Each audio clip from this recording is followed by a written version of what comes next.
I did something I've wanted to do for a very long time. I took one of the creepiest abandoned ideas in Minecraft history and brought it back as a fully functional horror mob that not only stalks you, but most importantly, plays tricks with your mind by creating auditory and visual hallucinations. Before the warden existed, Mojang showed early concept art for a creature called the Stalker. It was tall and dark and at one point could transform into a four-legged monster. Yeah, I know, horrifying. I'm honestly glad that we didn't get that. And another unused concept was called the Shade, which was more like a ghost and wasn't really aggressive, which I ended up recreating in a horrible way a few years ago. There were also different designs for Skulk, and I really like this one that looks like it's been inspired by Void. So I combined both ideas into one horrifying creature. The result is the Shade Stalker, a ghost-like entity that doesn't just attack you, it haunts your mind first. Across its body, vertically, there is a massive gash. It kinda looks like a mouth that is unnaturally wide open. I made it based off of this concept art, and its head is slightly fragmented with two glowing eyes, visible from the front and visible from the back. But the thing that really makes the Shade Stalker unique is not just its design, it's the brain. So I added a new mechanic, Paranoia. Upon entering a cave, a shade spawns, and your level of paranoia is going to increase slowly over time. There are 5 phases: watching, whispering, haunting, tormenting, and finally, hunting. So let's start with phase 1.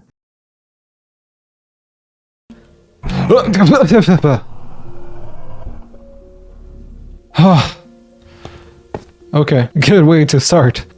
Ow. Ah.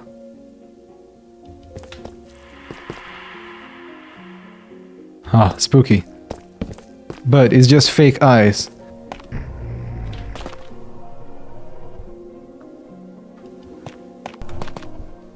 Oh, that's kind of scared me. It's... At first, your paranoia is low. The Shade Stalker doesn't attack, it simply observes from afar. You can't fully see it, instead you see these tiny glowing white eyes in the distance. Approaching them plays these spooky ambiance noises. Hi there! I don't like the... Okay. I don't like the way it leans. I think it's... very creepy. Yeah, you can see it right there.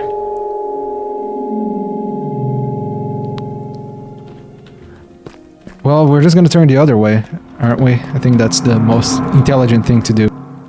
Ew, it's just fake eyes. If you ever hear doubled footsteps, the Shade Stalker may be right behind you, sticking to your back, and no matter where you look at, the Shade will always stay right behind you. Oh no, oh no, that's so creepy. Oh,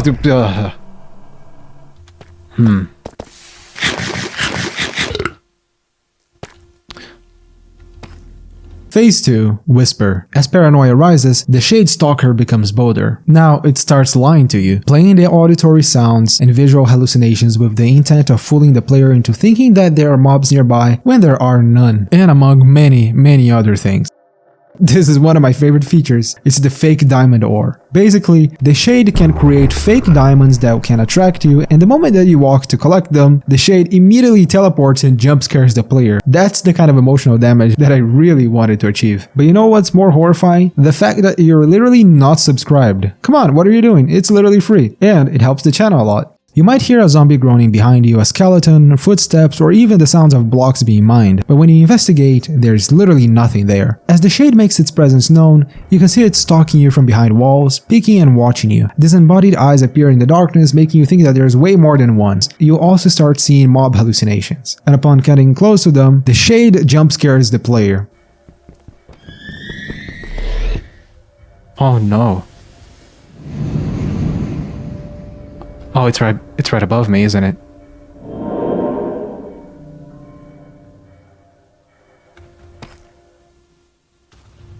This is a fake diamond, isn't it? It is. Oh no! Oh, there's footprints. Oh, that's excuse me? That's creepy. I don't like the footprints at all. Oh, no, that was not a real skeleton. Oh, not a real skeleton. I think it's escalating. Are you real? Okay, you are real. Awesome.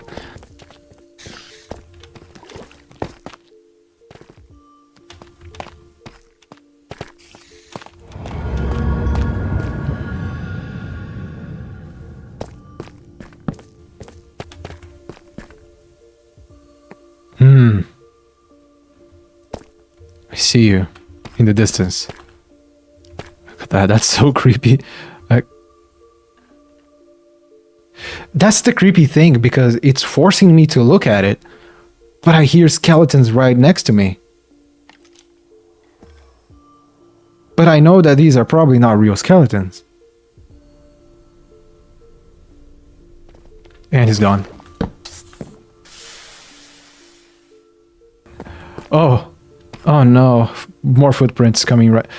Oh, and the blocks have eyes now. That's great. Okay, I need to get out of here. You're underwater. That's great. That's good news. You can't swim now. Oh, that was weird.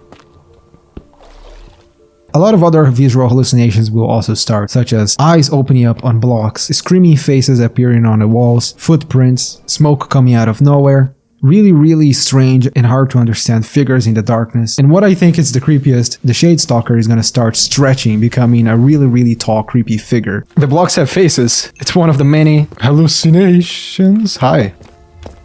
Oh my god, that was horrible. Oh. No. You stay away from me. Excuse. Oh no, look at that. The blocks all had faces for a second.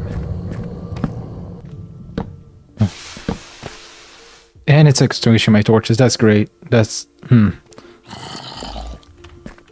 just snatched the diamond. Yeah, you stay right... Yep, you stay right away from me.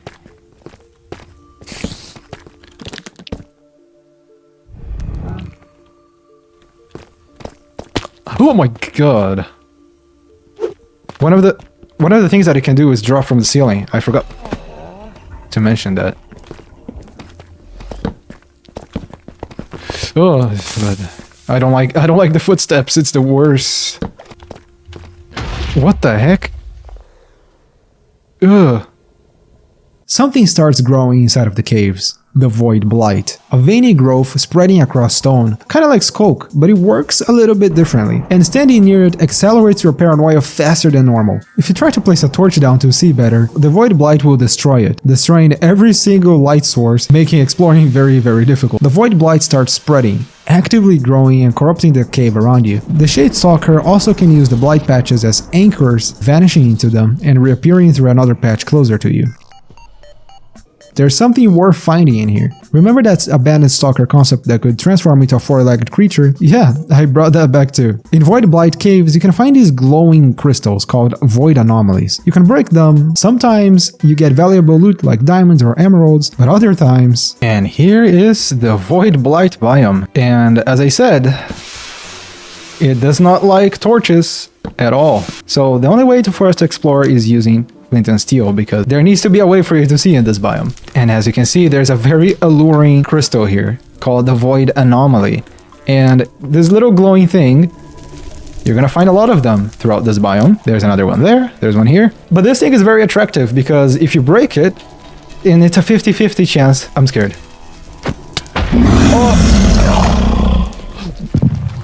Oh, yep, it's better run.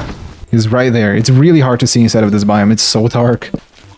Oh no, he's coming. Oh, he's coming. He's coming and he is creepy. Oh, okay, I need to get away. But, as I was saying, there is a small chance. We got lucky here, but it is a 50-50 chance.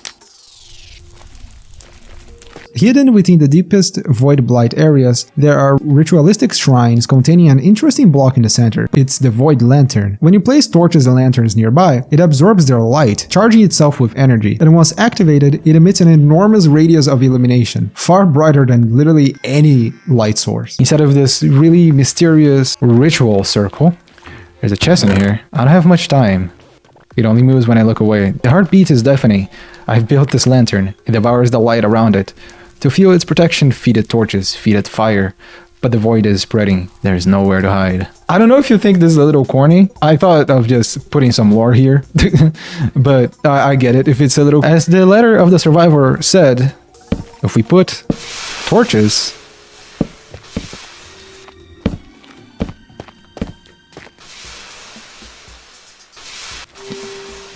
And that's the sign that the lantern is full now. It is extremely powerful and it lights up even all the way up to here. So this way we can actually see inside of this biome, but also it helps to light up other caves quite a lot. Look at that, it can reach very, very high. And it becomes even more powerful if you keep feeding it more and more torches. You can make it light up almost this entire cave. It's actually kind of OP. And I think I'm gonna take this with me. Phase 4, Torment. At this point, the Shade Stalker stops being subtle. This is totally sensory overload, completely overtaking you with sounds from every direction, not knowing where it's coming from. Oh, I don't like to see it all tall like that, all stretched up, looks like Slender Man. Some of this I'm checking just right now, so it's kind of surprising. Oh, that was horrible. I don't like to see it stretching that way. It's really, really eerie. This is a bad way. This is a bad spot to be. It's getting... I've been watching, I'm sure you have. I'm sure you have. I'm gonna destroy this thing. Oh.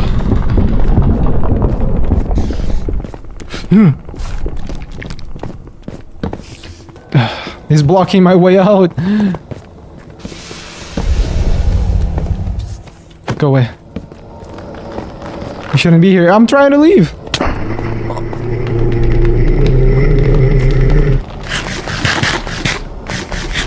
And finally, Phase 5, the hunt. When Paranoia reaches maximum, the hunt begins. Looking directly at it, it slows its approach, but the moment you look away, it rushes forward or tries to flank you, encircling you. Uh-oh.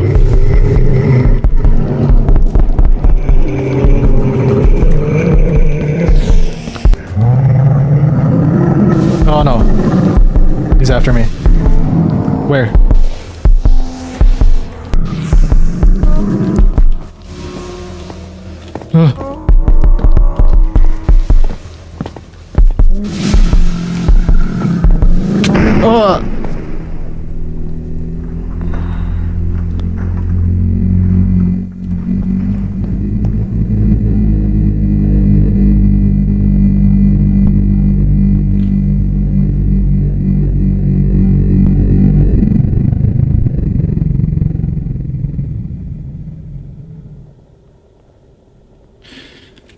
Whew. There is one way to defend yourself, however. If you manage to use the Void Lantern right on time, the shade gets blasted with light and then explodes into a puddle of Void Blight, being banished, just for now.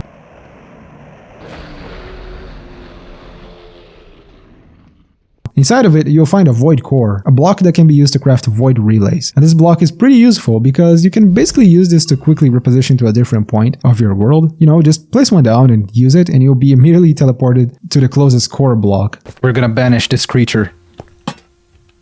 Place the lantern. Give it charges. Here it comes. It's right there. Oh, there we go.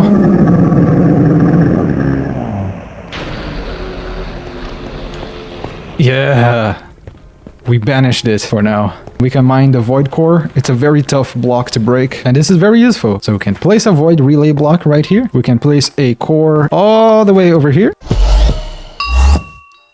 Yeah, isn't that cool? It's really, really useful if you want to just traverse your bases, if you want to go up somewhere faster inside of your base, and you're essentially like stealing the powers of the Shade Stalker. You can cover a pretty good distance of 200 blocks. It's very forgiving. If you want to play this, there is a version available in my Discord server.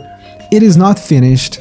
You can play with the Shade Stalker right now, but it's gonna be missing some of these features such as the Void Blights and the biome and some of the hallucinations. But you can play with it right now and let me know how you feel about it. I will be updating this as the time goes because I really need to make sure that this feels really, really creepy for you guys. It requires a lot of playtesting and a lot of balancing. So just bear with me. I hope you enjoyed it. I hope you found it creepy and I will see you next time. Bye bye.